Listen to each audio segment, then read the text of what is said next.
वाल्मिक कराड यांच्या पत्नी मंजिरी कराड आपल्यासोबत आहेत। ताई, तुम्ही आंदोलन करत होतात, काय नेमकी भूमिका ठरली? आजचं आंदोलन स्थगित केलंय का? आजचं आंदोलन आम्ही स्थगित केलंय।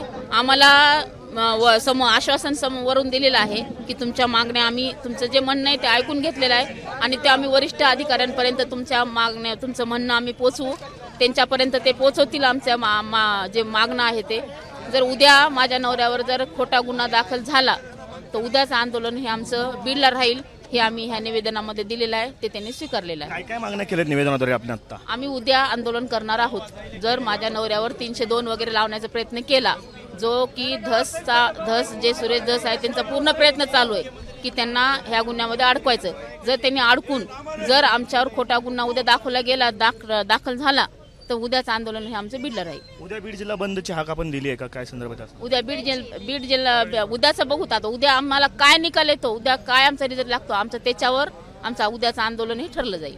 आता एसपीने आश्वासन दिले, ते एसपीच्या आश्वासनावरती तुम्ही ठामून आंदोलन मागे घेतलेलं आहे? हो, आम्ही आता दिलं त्यांना, हे निवेदन दिलं, आमच्या आजच्या मागण्याचं निवेदन दिलं, त्यांनी ते स्वीकारलं आहे आणि आमचं आजचं जे आंदोलन आहे तर आम्ही आत्तापुरतं स्थगित ठेवलेलं आहे। उद्या जर आमच्या ह्याच्यासारखा जर निकाल झाला नाही तर मग आमचं आंदोलन उद्या ठरेल कसं आहे आणि काय आहे ते।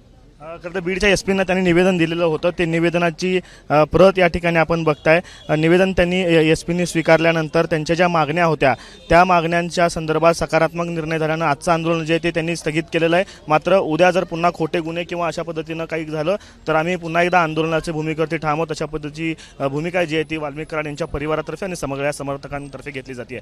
Camera person Santosh Aftab Shaikh, ABP Majha, Parli, Beed. ABP माझा, उघडा डोळे बघा नीट।